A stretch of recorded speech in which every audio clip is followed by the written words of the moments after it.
Salut à toutes et à tous et bienvenue à cette nouvelle édition de Canal Sport, votre rendez-vous hebdomadaire consacré au sport justement sur Canal 3 Bénin. Au menu ce soir, du basketball et la phase allée de la Ligue professionnelle du Bénin qui appartient désormais au passé. L'ultime escalade a souri à tous les gros bras ou presque.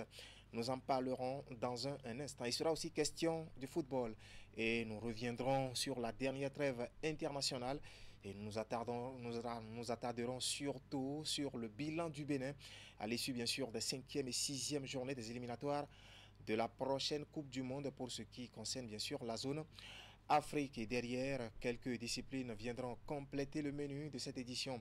Alors, ce soir, le premier panel sera 100% journaliste sportif. D'abord, à ma gauche, Habib Ichalabi, bonsoir.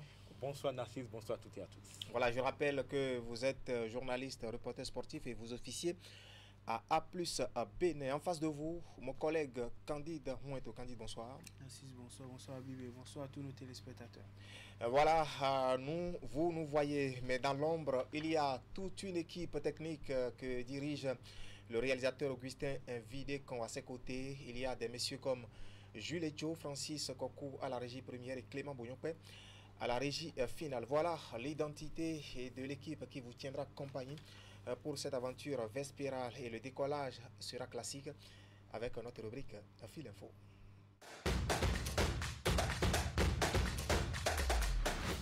Fil Info, c'est le factuel de ce qui a fait l'actualité ces dernières heures. Le football pour commencer avec bien sûr la grosse actualité, la Coupe d'Afrique des Nations des moins de 17 ans dont le coup d'envoi de l'édition 2025 a été donné hier dimanche. Le Maroc, pays hôte, a étrillé en ouverture l'Ouganda. C'est bien. Et cela, Narcisse, les lionceaux de l'Atlas du Maroc n'ont fait qu'une bouchée leurs homologues de l'Ouganda en ouverture de cette édition 2025 de la Coupe d'Afrique des Nations des moins de 17 ans. 5 buts à 0, c'est le score à l'arrivée dans cette explication en faveur des Marocains qui démarrent de fort belle manière leur compétition à domicile. En face, les Ougandais démarrent par un faux pas. Et de son côté, la Tanzanie a dompté par 4 buts à 1 la Zambie et le Burkina Faso lui est venu à bout du Cameroun par un score justement de 2 buts à 1. La dernière rencontre de ce lundi va opposer tout à l'heure même justement, sinon actuellement en cours, et oppose l'équipe de l'Afrique du Sud à celle de l'Égypte. Allez, on va rappeler très rapidement la composition des 4 différents groupes pour le compte justement de cette édition de la Coupe d'Afrique des Nations des moins de 17 ans qui se tient actuellement même au Royaume chérifien. Dans le groupe A, le Maroc est en compagnie de l'Ouganda, suivi de la Tanzanie et puis de la Zambie. Dans le groupe B, on y retrouve le Burkina Faso, le Cameroun, l'Afrique du Sud et puis l'Égypte. Le groupe C est composé du Sénégal, de la Gambie, de la Somalie et puis de la Tunisie. Dans le groupe D, on y retrouve le Mali, l'Angola, la Côte d'Ivoire et puis la République centrafricaine. Voilà les différents pays qui participent bien sûr à cette édition 2025 de la CAN des moins de 17 ans. Au Bénin, on parle des championnats nationaux. Ce week-end, on jouait la 24e journée de la Ligue professionnelle de football du Bénin, bien sûr, avec à l'arrivée fortunes diverses pour les différentes équipes dans les deux poules. Oui, commençons même par la poule A, où justement au cours de cette 24e journée de la phase zonale de la Ligue professionnelle de football du Bénin, 3 scores nuls et vierges. Banigonsé entre Banigonsé et Damissa Football Club, entre Dynamo de Parakou et l'AS Tarkoune de Kandi, entre Odu FC de Koumé et Dadi FC d'Aplakoui. Score de 3 buts à 1 pour la victoire du Ria Sport de Parakou devant l'équipe de Boa Football Club. 2 buts à 0, c'est par ce score que ABFC s'est imposé devant l'équipe de Ponte Football Club. 1-0 pour l'équipe de Buff du Bogou et celle de Dynamo FC d'Aboumé respectivement devant Beki FC et l'US Cavalier. Score nul d'un but partout entre Dynamique FC de Dougou et l'AS Tonnerre de Boycon, et puis victoire des Soha Boys d'Espoir FC de Savalou devant les Lotto Boys, 2 buts à 1. Au thème donc de cette 24e journée dans la poule A, le classement est toujours dominé par Dadier Football Club avec un total de 48 points au compteur, un goal différentiel de plus 44 points pour l'équipe de l'US Cavalier qui vient en deuxième position dans cette poule. Dynamo FC d'Aboumé est troisième de la poule avec 43 points, 42 points au compteur pour Damissa Football Club qui vient en quatrième position. Odu FC de Koumé est cinquième de la poule avec 40 points au compteur, 36 points au compteur pour Lotto Popo Espoir FC de Savalou et Ponte Football Club qui viennent respectivement en 6e, 7e et 8e position. dans cette poule. Et puis les Buffles du Borgou stagnent à la 9e place dans cette poule A. Dans la poule B maintenant, au cours de la 24e journée de la Ligue professionnelle de football du Bénin, Aspac s'est imposé à domicile 3-1 à l'équipe des requins de l'Atlantique. Aziza Football Club s'est incliné à domicile 0 but contre 2 devant l'équipe de Avrancourt. Omnisport en déplacement à Kétou, l'équipe d'Aïma FC s'est imposée par un score de 2-1 à l'équipe de la jeunesse athlétique de Kétou. Score nul et vierge entre les Dragons de Lemay et leurs homologues de Sitatonga Football Club. 1-0 pour la victoire de Adidja devant l'équipe de l'Étoile Filante. Coton Football Club a partagé les points lors de son déplacement à Dion pour affronter l'équipe de l'association sportive de la vallée de l'OM. Score nul d'un but partout également entre l'AS Soubemap et la jeunesse sportive de Pobet. Et puis l'USS Craqué s'est offert les 3 points justement devant l'équipe de l'AS Cotonou pour le compte de cette 24e journée au cours à l'issue de laquelle justement le classement dans la poule B est toujours dominé par les Dragons de Lomé avec 41 points au compte, un goal différentiel de plus 13. L'AS Soubemap vient en deuxième position avec 38 points au compteur. Autant de points au compteur pour Ayema Football Club qui vient en 3e position. L'USS Craqué est 4e de la poule B avec 37 points au compteur. Même nombre de points au compteur pour Coton Football Club qui descend à la 5e place. La jeunesse sportive de Pobet est 6e au classement dans cette poule avec 34 points au compteur. 32 points pour Aspark et Asfo qui viennent respectivement en 7e et 8e position. Et puis l'équipe d'Adidja Football Club vient en 9e position. Voilà, merci pour les exercices et surtout pour ce marathon. Habib, au-delà bien sûr des résultats, c'est le classement, sinon ce sont les classements dans les différentes poules qui intéressent tout le monde. Dans la poule A, par exemple, on voit des grands qui sont encore en difficulté à l'image des Buffles du Borgou. Oui, et puis c'est l'une des surprises parce que Buffle, pour le recrutement, c'est vrai que Buffle a connu quelques difficultés sur la dernière saison, mais au regard des recrutements, on s'attendait à voir Buffle un peu plus haut. On peut même dire que ça va déjà mieux parce que la première partie du championnat avait été beaucoup plus compliquée. Donc, Buffle est en train d'essayer de sortir la tête de l'eau. Mais globalement, effectivement, quelques gros sont en difficulté parce que quand on regarde même le triple champion en titre, Coton est 4e. 5e même dans sa poule, donc c'est compliqué. Alors que maintenant, on aborde le dernier tiers du championnat où les points sont de plus en plus précieux. Et dans la poule B, en revanche, les Dragons de Lomé restent leaders. Oui, les Dragons, l'année dernière, si on se rappelle bien, après la première phase, Dragon avait fini en tête et s'était écroulé sur la deuxième partie du championnat. Mais il semble que cette année, l'équipe présente quand même un peu plus de solidité, de cohérence dans le jeu. Donc, tout porte à croire que Dragon va se mêler à la course jusqu'au bout de cette phase de groupe. Certainement qu'ils ont tiré les enseignements de la saison en dernière. Football toujours, mais nous allons changer de genre. Et chez les dames, justement, le championnat de première division était aux 12e et 10e journées respectivement dans les poules A et B, Candide. 5 matchs ont été joués pour ce qui est de la poule A à l'occasion de cette 12e journée de la phase zonale de la première division féminine. À domicile, l'équipe de l'AS UMSA s'est offert une précieuse victoire 3-1 devant l'équipe de Dynamique Football Club. Score nul et vierge entre Nadia Football Club et Aigle Royal. Difficile victoire pour Tambo FC d'Adiara lors de son déplacement à Dion pour affronter l'équipe de Cefos. Score à l'arrivée 4 buts contre 3. Inovi FC, équipe championne en titre du Bénin, a été contraint justement au partage de points par l'équipe de Sameli, championne du Bénin au cours de la saison 2022-2023. Saba Football Club s'est imposé par un score de 2-1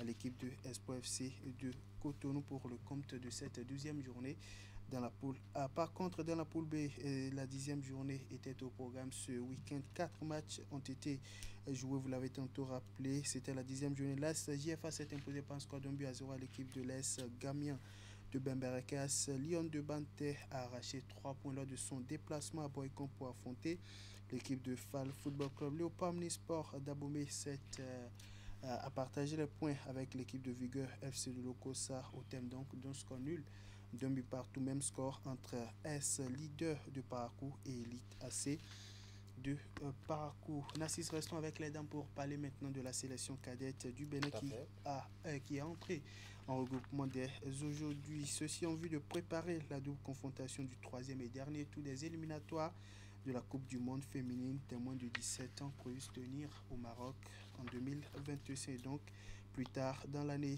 où les Amazones du Bénin justement auront à affronter leurs homologues de la Zambie pour le compte de ce troisième et dernier tour. Pour ce regroupement, la sélectionneuse Ida Azonsoa fait appel à 27 joueuses présélectionnées. Au niveau des gardiennes de but, les habitués seront au rendez-vous. Yessoufou Moustaliratou de l'Est, Lagatsa Izonou Larissa de l'Est, UMSA et Tchaouna Oukayat de l'Est, Basseron. En défense, pas grand changement non plus. On a 8 joueuses convoquées au niveau des milieux de terrain. Nous avons 3 joueuses dont la nouvelle trouvaille de cette liste qui annonce Emilia Louisi, Zariat Oseni. Elle évolue du côté de Lezof Hervé en régional 1 en France. Et puis en attaque, elles sont 7 convoquées par Ida Azonsou. Initialement prévu démarrer mercredi prochain. La mise au vert de la sélection cadette féminine du Bénin démarre donc ce lundi. Les joueuses ont ainsi l'occasion de bien s'affûter avant la double confrontation face à leurs homologues de la Zambie. Oui, il y a de quoi parce que devant c'est la Zambie.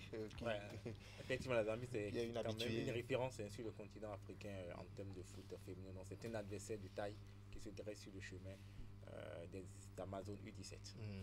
On va changer de discipline pour parler maintenant de la balle au panier. La 5e et dernière journée de la phase aller de la Ligue professionnelle justement s'est déroulée ce week-end avec au programme 8 matchs qui ont été joués. Oui, 8 matchs, dont 5 au niveau de la conférence Nord. Pour commencer justement au niveau des hommes au cours de cette conférence, Lungu Basketball s'est imposé par un score de 60 à 53 devant l'équipe de l'Aspal Renouveau. 67-54 pour la victoire de Pontet devant l'équipe de l'US Gema. 87-74 pour la victoire de l'Aspal BBC devant l'équipe de Bosco Star. Chez les dames, toujours au cours de cette conférence Nord, Kobourou s'est imposé par 97-43 devant l'équipe de Hoop Trumers. Cabas est venu à bout de l'équipe de Associé 47-44. Au niveau de la conférence Sud, maintenant, 3 matchs étaient au programme ce week-end. AOL BBC s'est imposé 57-51 à l'équipe de la Renaissance BBC. 86-53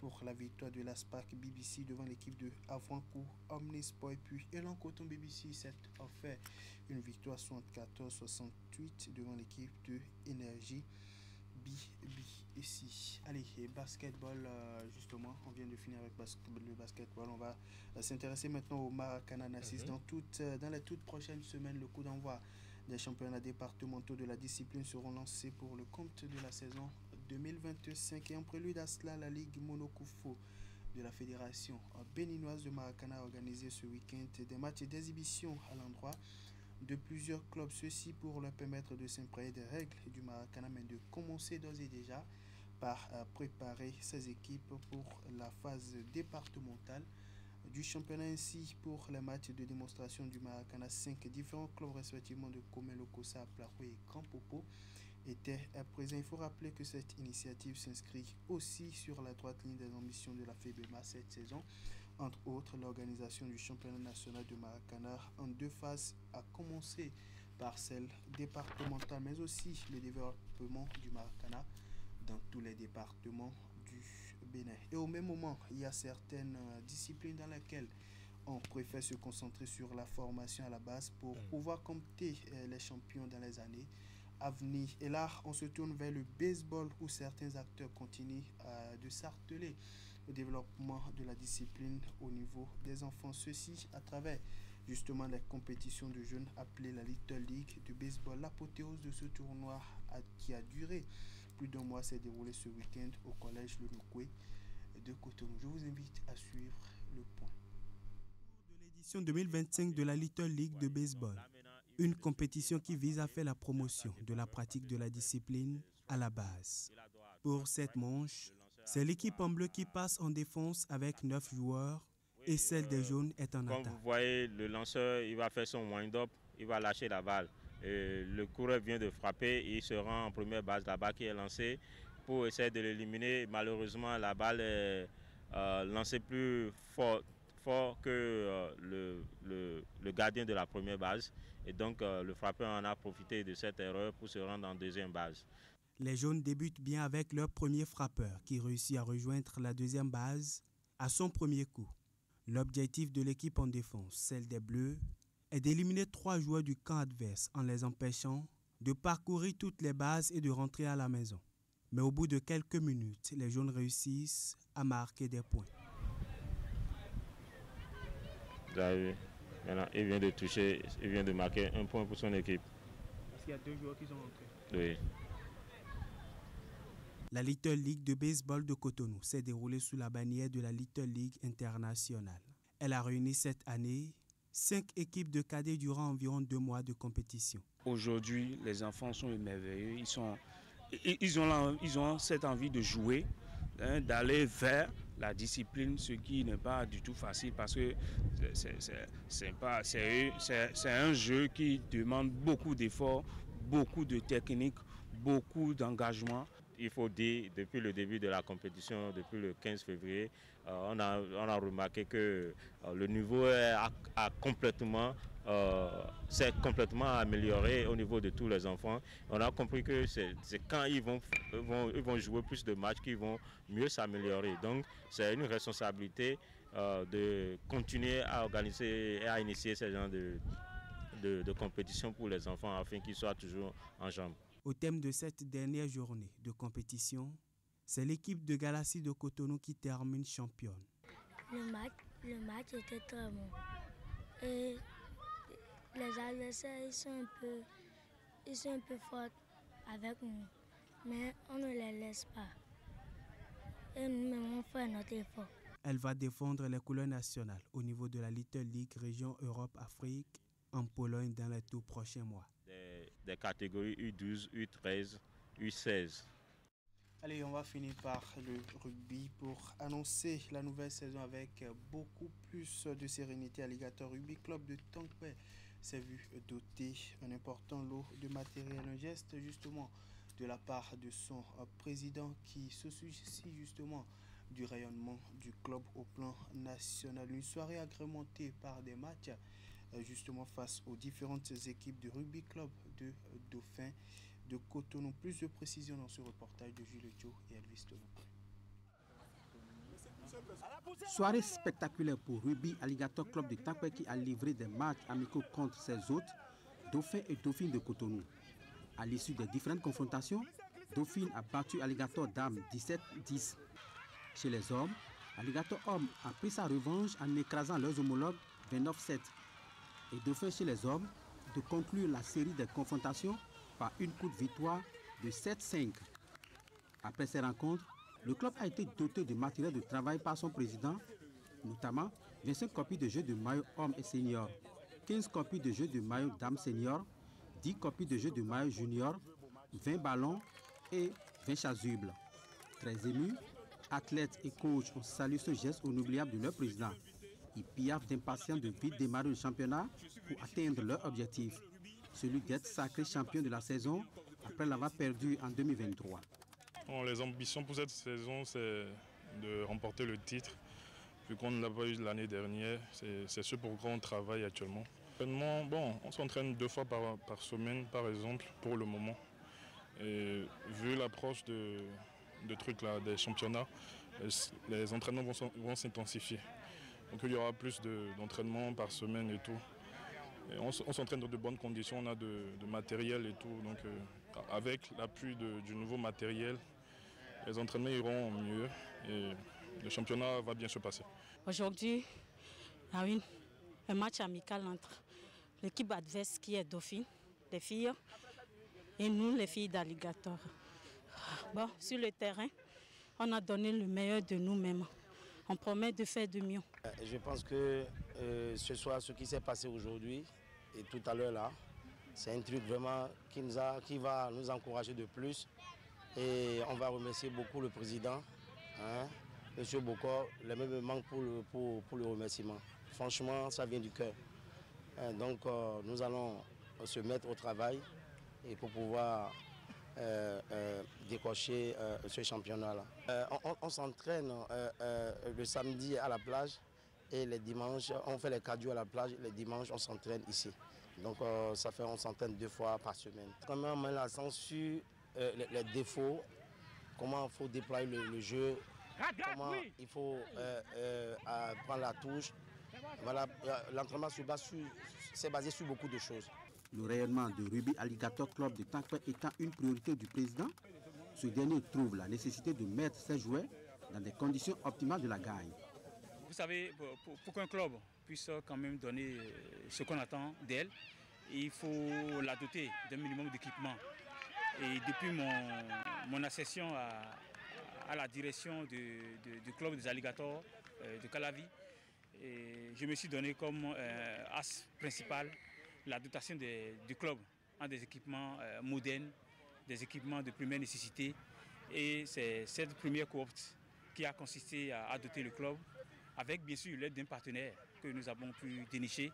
À l'image de la nouvelle fédération, les Alligators de Tankpé nourrissent beaucoup d'ambition, n'est-ce pas, pour le rugby béninois.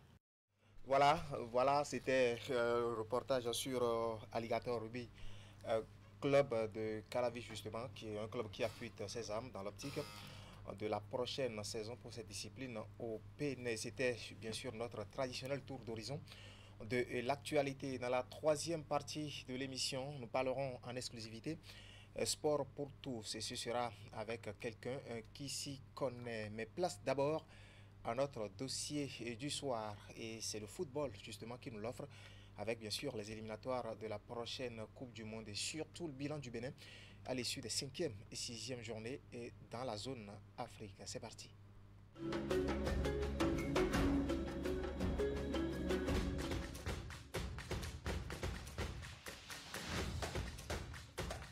Bienvenue à cette nouvelle édition de Canal Sport, notre rendez-vous hebdomadaire qui chaque semaine vous permet d'avoir des nouvelles du monde sportif béninois et d'ailleurs. Matteo Arlenvi, vous le connaissez? Oui. Jouer loin de ses bases et se qualifier, ce n'est pas évident. Hein. Au départ, vous y croyez? Au départ, bien sûr qu'on veut jouer au Bénin tous les matchs, mais pour l'instant, on est à 6 matchs, 0 défaite en Côte d'Ivoire, mais bien évidemment, on préfère jouer les matchs à Cotonou et au Stade de l'Amitié ou au Stade de Charles de Gaulle. Candide, bonsoir. Narcisse, bonsoir Prosper et bonsoir à tous nos téléspectateurs. Oui. Dans le cadre de cette 12e journée de la Ligue professionnelle de football du Bénin, ils sont amenés leurs caméras sur les installations du stade synthétique de l'université d'Abomey-Calavi pour suivre cette affiche entre les requins de l'Atlantique et les Adjaka-Loulou de l'Est Cotonou. Suivez. Les requins de l'Atlantique ont vécu une très belle soirée en assurant au sortir d'une victoire de prestige face à l'AS Cotonou, comptant pour la 12e journée de la Ligue Pro du Bénin. On va continuer par travailler et puis les matchs à venir, nous allons faire beaucoup plus pour remporter plus de matchs. Vraiment, je suis content et c'est la première fois que j'ai pu marquer aujourd'hui. Ça fait plaisir et avec l'équipe, on a eu les 3 points.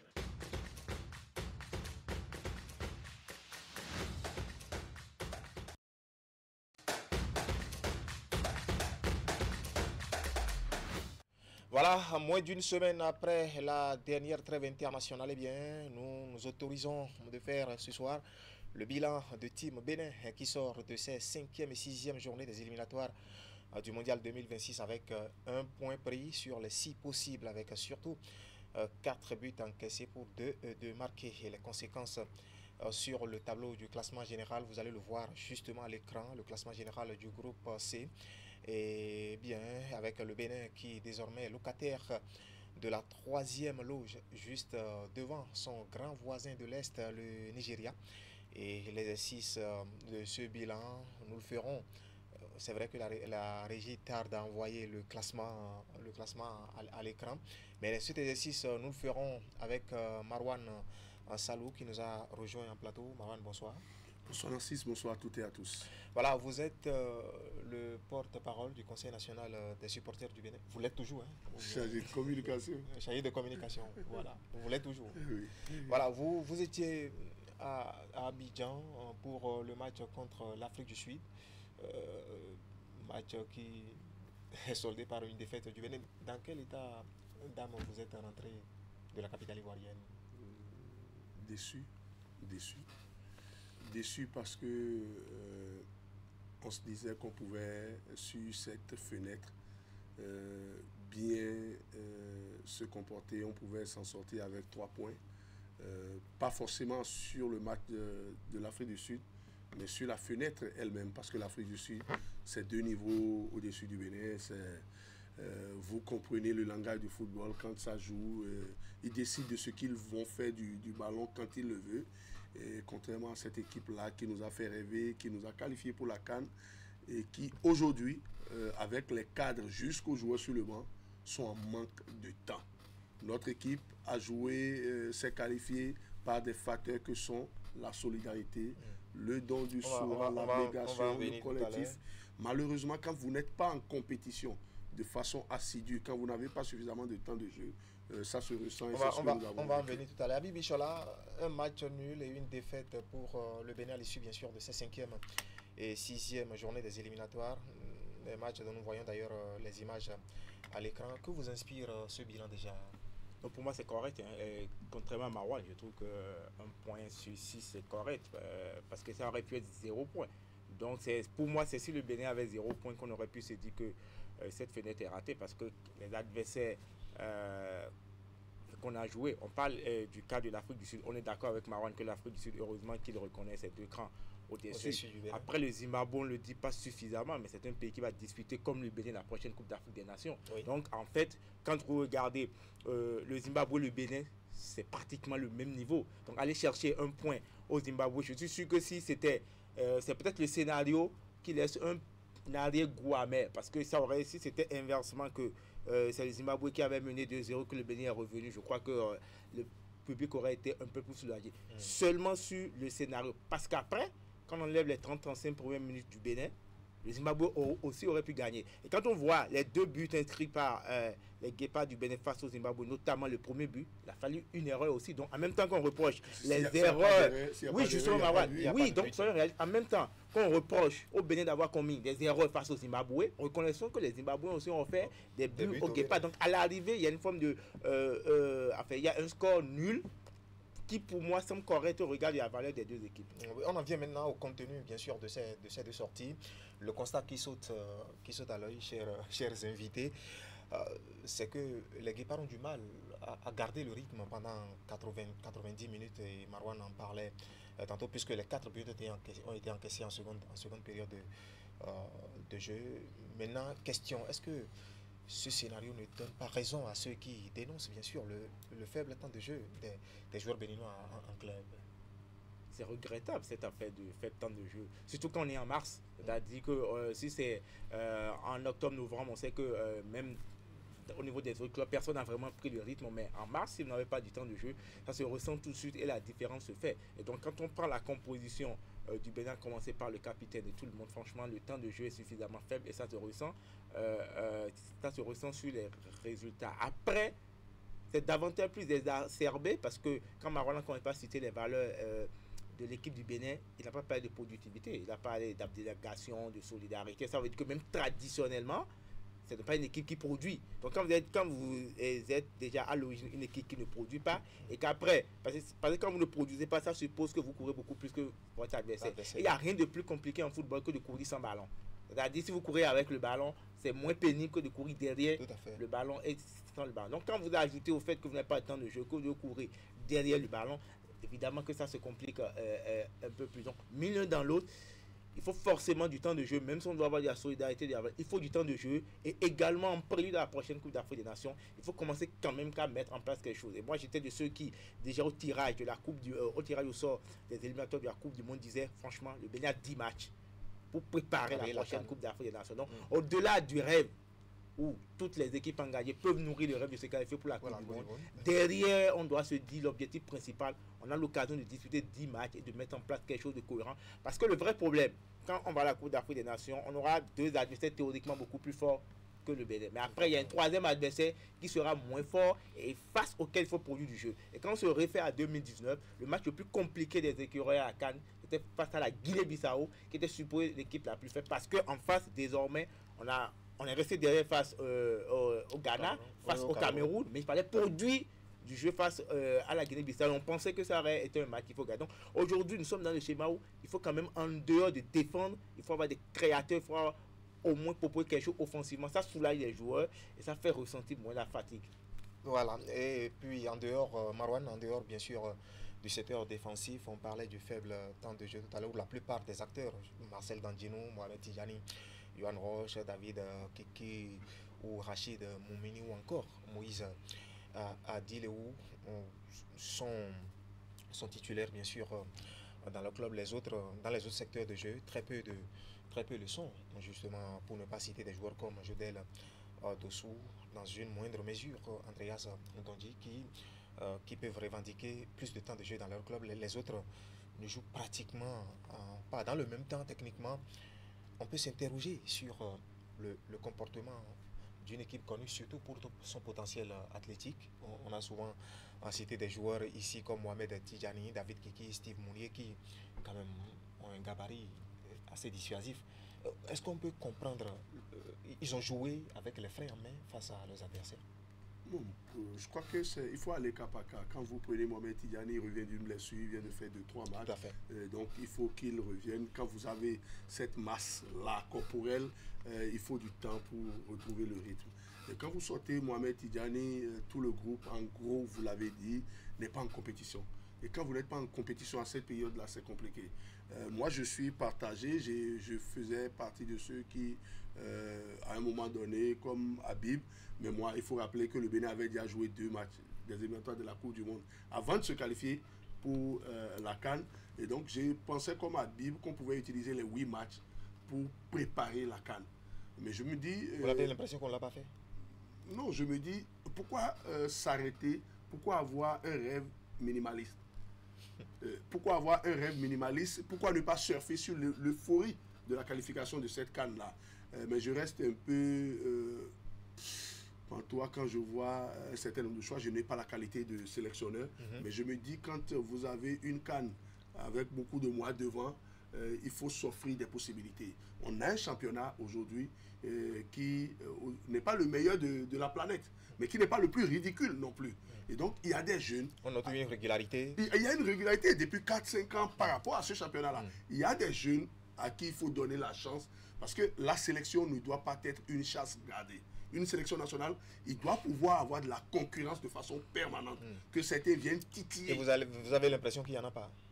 Je ne sens pas assez cette concurrence. Le sélectionneur a quand même lancé quelques jeunes. Oui, il a lancé quelques jeunes que nous avons vus véritablement lors de la CAN U20 2023 avec la sélection de Mathias Degueno. Et c'est juste ça. Après ça, il n'y a plus de nouveaux joueurs. C'est les Moumini, c'est les mêmes Sankamao qui sont demeurés et qui sont en 2e division. Je pense qu'il y a d'autres qui peuvent encore rêver de venir dans cette sélection. Quand vous créez une certaine émulation, quand vous créez de la concurrence et qu'il y a suffisamment de personnes, il y en a qui sont obligés, et ceux qui sont assis dans leur fauteuil confortable pour dire oui, je suis là, quelle que soit la situation, je dois venir en sénateur, ils sont obligés de se défoncer.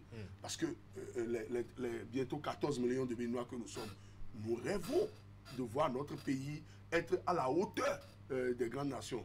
Même si, quand vous interrogez l'histoire du Bénin, le Bénin, depuis une dizaine d'années, n'a plus été ridicule face aux grandes nations.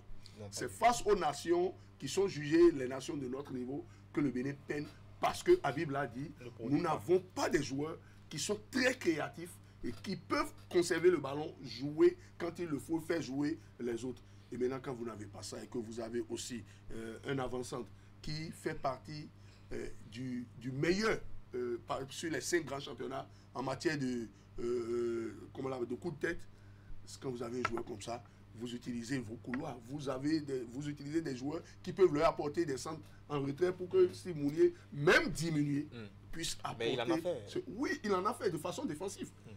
Il n'a pas eu suffisamment de centres en retrait. Je parle de joueurs de couloir. Le sélectionneur a placé quelques... Andreas Ontonji et Jodel Dossou, c'est quand même des joueurs de couloir. Andreas Ontonji, que vous pouvez sortir complètement du lot en parlant de joueurs de couloir. Rachid Moumini, qu'on connaît, très intéressant. On l'a vu sur les un peu comme vous, j'ai vu assez d'observateurs dénoncer le choix du sélectionneur. Habib, est-ce que selon vous, ces critiques sont fondées? Moi, je trouve que c'est trop dur. Marwan est un peu comme les personnes qui dénoncent le sélectionneur. Je trouve que c'est non, je n'ai pas dénoncé. J'ai dit donc vous dites que vous ne comprenez pas certains choix. Voilà, c'est normal. Ça veut dire que vous n'êtes pas trop d'accord avec les choix. Oui, je ne suis pas très satisfait. Si vous vous rappelez bien, j'étais parmi les premiers à ne pas souhaiter la venue de Gernot Rohr. Parce que j'estime que pour le travail qui était celui qu'il faut pour les Guépards, il fallait un entraîneur avec beaucoup plus d'énergie, qui en avait envie. Un entraîneur qui avait aussi à faire ses preuves. Parce que vous avez un entraîneur de près de 70 ans qui a fini de faire ses preuves. Je ne suis pas sûr que pour le chantier que présentaient les Guépards, qu'il avait l'énergie nécessaire. Je ne me suis pas trompé. Après, je ne le critique pas parce qu'en même temps, quand vous voyez les objectifs qu'il pose, et le public est d'accord avec les objectifs parce que M. Gros est toujours le premier à vous dire la veille des matchs qu'on va se qualifier pour la Coupe du Monde, que c'est son... Parce qu'il disait que c'est la Coupe du Monde qui était son objectif principal. Donc quand il est dans cette logique et que personne ne l'arrête, mais c'est normal qu'il parte sur les certitudes qu'il a et qu'il ne prenne pas de risques à pouvoir changer. Parce qu'effectivement, quand vous avez un milieu à 3 et qu'un garçon comme Ceci d'Almeida ne peut pas vous faire une passe juste de 3 mètres, c'est un problème. Non, mais quand Imran, non. Est-ce qu'on est d'accord qu'un milieu de terrain aujourd'hui, Imran, Dodo Doku, Ceci d'Almeida n'est pas compétitif même pour la CAN. Soyons réalistes. Donc si, parce qu'en fait, quand vous avez un milieu à 3, personne n'est créateur. Comment le jeu va se faire? Quand on parle de la valeur de Steve Mounier, on n'a pas des joueurs de couloir qui centrent. Et ça, c'est pas nouveau. Ni nos ailiers, ni nos latéraux ne savent centrer. David qui ne peut pas vous faire un centre en hauteur. La plupart des centres, c'est 1 mètre maximum en termes de hauteur. Donc les problèmes sont là. Et c'est pour ça que je dis, si on devait prendre des risques, on aurait commencé par les prendre depuis le début. On peut le prendre. Il nous reste 4 matchs. Bon. Il nous reste 4 matchs avant la CAN. On en a perdu 4. Les 2 matchs. Oh, oui. On en a perdu 4. C'est toujours très bien. On a perdu peut-être des matchs, mais il y a des choses qu'il ne faut pas oublier. C'est qu'il il faut emmagasiner les expériences de ces matchs-là. Parce que quand vous jouez face à l'Afrique du Sud et que vous résistez pendant 50-60 minutes avec des joueurs qui sont exploités dans leur club et que vous arrivez à opposer ce jeu-là à cette équipe sud-africaine, j'imagine une équipe comme le Bénin avec nos joueurs, puisqu'il ne faut pas l'oublier, hein, c'est en décembre. Et donc le championnat aurait repris déjà pour ceux qui vont tarder en août. Et donc août, globalement, contre l'Afrique du Sud, il fallait jouer. Oui, bloc bas, c'est ça. Oui, il fallait forcément jouer bloc bas. On n'a pas le niveau de rivaliser avec l'Afrique. Mais en même temps, le problème, là où on n'a pas été bon, c'est à la récupération. Quand les Guépards récupèrent, il fallait forcément des joueurs qui déclenchent. Donc ce n'est pas la récupération, c'est dans la relance du ballon. Dans la récupération, on a vu ceci. Même si mais en même temps, là où je ne suis pas d'accord avec Marwan, c'est que je ne suis pas sûr que ce soit les joueurs du championnat du Bénin qui vont régler le problème. Je ne parle pas que du championnat béninois. Oui, mais sinon, les autres joueurs sont où? Non. Parce que les autres joueurs. Vous n'avez pas de championnat national. Oui, justement, pas. Vous dites qu'il y a un championnat intéressant qui n'est pas le plus ridicule. Je rappelle, je suis peiné de le citer, mais c'est la réalité. La plupart des jeunes que Mathias Deguenon ramenait à Niamey pour qualifier le Bénin, moi, un acteur non négligeable du sport, je ne connaissais pas la moitié de l'effectif. Oui, mais en même temps, je les ai découverts en demi-finale face au Burkina et en finale face au Nigeria. J'ai découvert le vrai visage de nos garçons parce que le niveau était relevé et ils sont opposés. Non, mais Marwan, mais là... Non, permettez-moi de venir. Et ce sont ces mêmes garçons. Non, excuse-moi. Je dis pour autant, il faut rester quand même mesuré. Nous parlons des U20 et ce sont les mêmes aujourd'hui qui sont en sélection. Rachid Moumouni, on se rend compte que c'est une catastrophe, une très grande catastrophe. Donc, c'est les mêmes ça suppose qu'il y a un écart entre les U20 et l'équipe A. Parce que Moumouni aujourd'hui, ça fait 2 ans. Il y a un problème de constance. Discutable. Et on sait qu'il n'a même pas de concurrence à son poste. Mais en réalité, il ne progresse pas. Donc, il y a un problème de constance.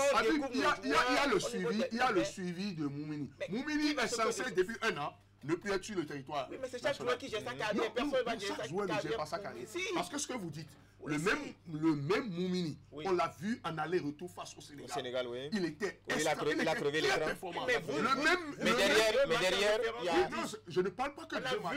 Le même Moumini, on l'a vu face au Nigeria au match aller. Qu'est-ce qu'il fait? Oui, mais pourquoi vous choisissez les matchs? Il y a un problème de constance. De toutes les façons, on va rester mesuré. Quand vous êtes en manque de compétition et que vous choisissez vos matchs, on va rester mesuré dans les critiques, car je sais que quand l'équipe trébuche une fois, des techniciens sortent de partout et souvent on voit autant de sélectionneurs que de Béninois. Même si l'équipe ne trébuche pas, en France comme partout ailleurs, il y a autant de sélectionneurs que de... Maintenant, le Bénin peut nourrir des regrets, c'est vrai, mais le pays n'a pas encore grillé tous ses jokers dans ses éliminatoires. Est-ce que vous trouvez qu'il y a encore des espoirs? Non, pas du tout, parce que la réalité, c'est que l'Afrique du Sud a décollé dans ce groupe. L'Afrique du Sud a 5 points. Aujourd'hui, l'Afrique du Sud gagne 2 matchs.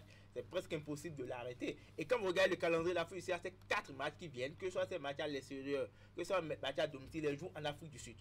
Parce que il y a le Zimbabwe, il y a le Nigeria, le Zimbabwe et le Lesotho. Il y a le Zimbabwe, le Lesotho, le Rwanda et le Nigeria. Oui, et je vous dis qu'il les joue parce qu'en fait, le Nigeria et le Rwanda ils jouent ça à domicile. Le Lesotho et le Zimbabwe jouent leur match à l'extérieur en Afrique du Sud. Donc ils n'ont même pas de déplacement à faire. Le match, mais là, est-ce qu'il y a, selon vous, il y a encore des espoirs pour oui, l'espoir finit quand vous avez arrêté de respirer. Même si l'Afrique du Sud... Même si l'Afrique du Sud avait 10 points qui restent...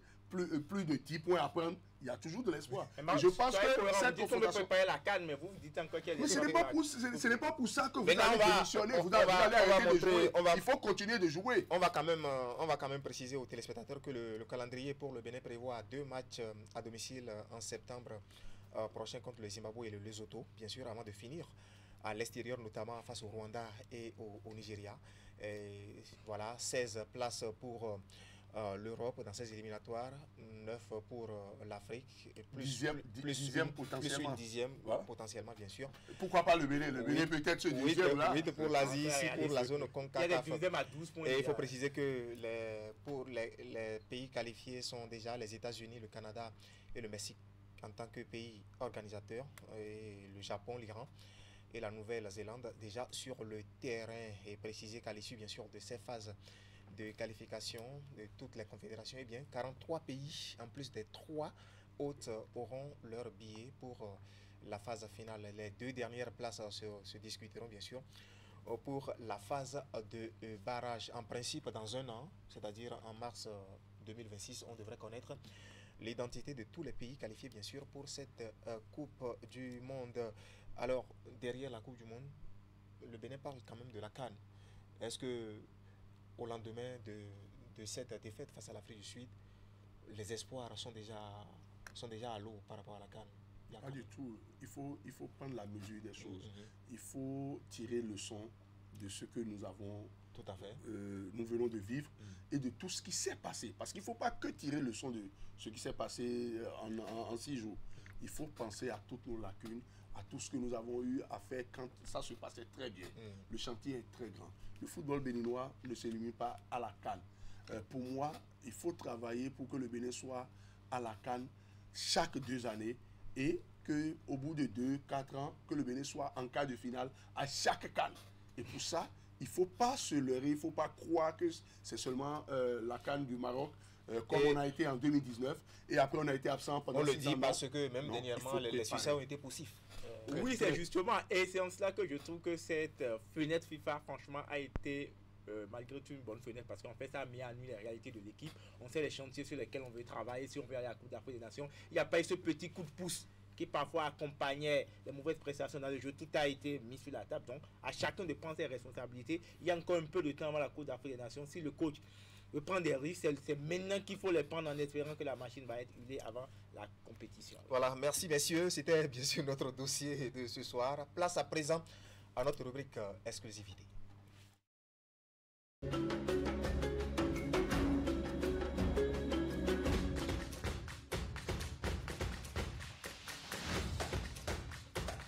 Bienvenue à cette nouvelle édition de Canal Sport, notre rendez-vous hebdomadaire qui chaque semaine vous permet d'avoir des nouvelles du monde sportif béninois et d'ailleurs.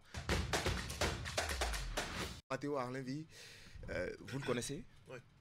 Jouer loin de ses bases et se qualifier, ce n'est pas évident. Hein. Au départ, vous y croyez? Au départ, bien sûr qu'on veut jouer au Bénin tous les matchs, mais pour l'instant, on est à 6 matchs, 0 défaite en Côte d'Ivoire, mais bien évidemment, on préfère jouer les matchs à Cotonou et au stade de l'Amitié ou au stade de Charles de Gaulle. Candide, bonsoir.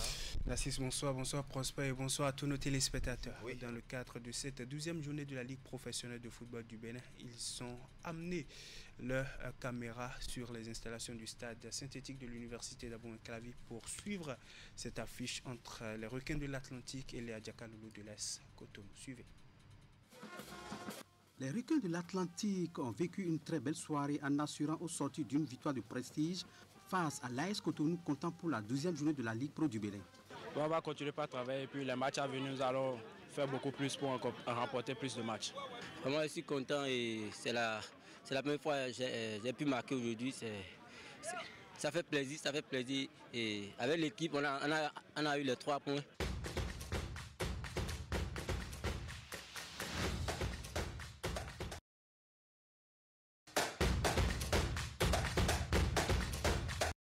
Voilà, en exclusivité ce soir, c'est le sport pour tous. Nous allons feuilleter ensemble l'agenda de la Ligue littorale de cette discipline pour cette saison, bien sûr, un exercice que nous allons faire avec celui qui préside aux destinées de cette ligue, M. Anissé Kwakanou. Bonsoir, monsieur. Bonsoir. D'abord, le sport pour tous, c'est quoi concrètement? Le sport pour tous, c'est le sport d'entretien pratiqué par toute la population de tous âges, petits et grands, vieux et jeunes, pour maintenir la santé au beau fixe. On y rencontre alors amateurs et professionnels, c'est ça? Tout à fait, surtout des amateurs. Surtout des amateurs. Ouais. Voilà, vous en êtes où par rapport à votre agenda de la saison justement à la Ligue littorale? La Ligue littorale du sport pour tous a un agenda pour l'année composé de 3 activités principales. Ouais, lesquelles? Nous avons le sport santé au féminin, d'accord, dans le cadre de la Journée internationale de la femme. Ensuite, la randonnée de l'indépendance, d'accord, et ça c'est pour fêter la fête nationale, voilà. Et puis la randonnée du Nouvel An pour mettre les populations en jambes pour aborder le Nouvel An. Voilà, par rapport à cette feuille de route, vous en êtes où aujourd'hui déjà? Quelles sont les activités déjà réalisées? Qu'est-ce qu'il reste à faire justement? Le sport santé au féminin est la première activité qui est déjà mise en œuvre le week-end passé, du 21 au 23 mars passé, à Fidjrosser, qui a drainé suffisamment de femmes et d'hommes. J'allais dire plus de 1200 participants, aussi bien des femmes que des hommes, qui ont travaillé le sport, l'activité physique. C'est ça. Il y a eu la randonnée nocturne le 21, il y a eu le samedi des compétitions exécutées par des femmes, à savoir le football dans le sable, la marche relais, et puis la compétition de fitness dance. C'est ça. Et dans ce cadre également, les femmes ont eu droit à une communication sur femmes au cœur du social au Bénin, qui a été suffisamment développée par le directeur départemental de la famille, des affaires sociales. Voilà. C'est ça. Cela veut dire qu'il y a eu effort physique et réflexion. Il y a eu réflexion, il y a eu joie, il y a eu animation, n'est-ce pas? Et évidemment, on a distribué aussi des trophées aux compétitrices qui ont mérité.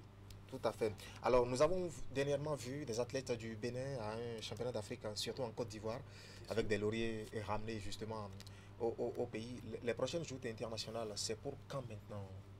Les prochaines joutes internationales, c'est pour bientôt, qui sera précisé par la Confédération africaine du sport pour tous, je crois au courant septembre.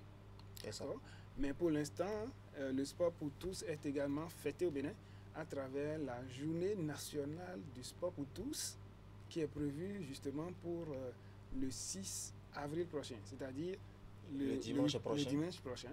Et donc la Fédération béninoise du sport pour tous invite toute la population du Bénin puisque c'est un sport qui est destiné à tout le monde. Tout le monde. Donc fêter avec nous la journée nationale du sport pour tous, pour ne pas dire la journée nationale du sport d'entretien pour la santé de tous. Voilà. On va en venir maintenant aux perspectives au niveau de votre ligue. Quelles sont vos perspectives? Les perspectives, c'est de faire justement de cette journée du sport d'entretien un sport pratiqué par toute la population béninoise et d'essayer que la population sache justement que le sport d'entretien garantit la santé. Et garantit la santé. On invite tous les sportifs, toute la population, dirais-je, à pratiquer le sport d'entretien et souvent pour permettre que nous ne soyons pas toujours dans les hôpitaux, nous ne soyons pas toujours sur la route pour aller chercher à la pharmacie des médicaments. Il vaut mieux pratiquer le sport d'entretien. Et comme encore, je le disais tantôt, nous avons, dans le cadre de l'accession de notre pays à l'indépendance, le 31 nuit, où nous allons encore faire la randonnée. Le 31 juillet. Le 31 juillet. Voilà. La randonnée. Et évidemment, nous allons déjà prendre le rendez-vous du dimanche prochain pour la journée du sport pour tous. On est un peu tenu par le temps. Votre dernier mot, un mot pour conclure justement ce débat. Merci beaucoup. Je voudrais inviter toute la population au centre EIA pour fêter dans le littoral la journée nationale du sport pour tous et profiter de votre canal pour remercier tous les sportifs, toute la population et tous les partenaires qui nous accompagnent. Voilà, c'était M. Anissé Kwakanou, président bien sûr de la Ligue littorale du sport pour tous. Avec lui, nous avons feuilleté ensemble l'agenda de cette ligue pour cette saison. Nous arrivons ainsi au terme de notre randonnée. Ce soir, tout le plaisir a été pour nous de vous tenir compagnie. Pendant près d'une heure, retrouvez toute l'équipe de la rédaction sportive de Canal 3 Bénin lundi prochain dès qu'il sonnera 21h. Bonne soirée à toutes et à tous et sportivement vôtre.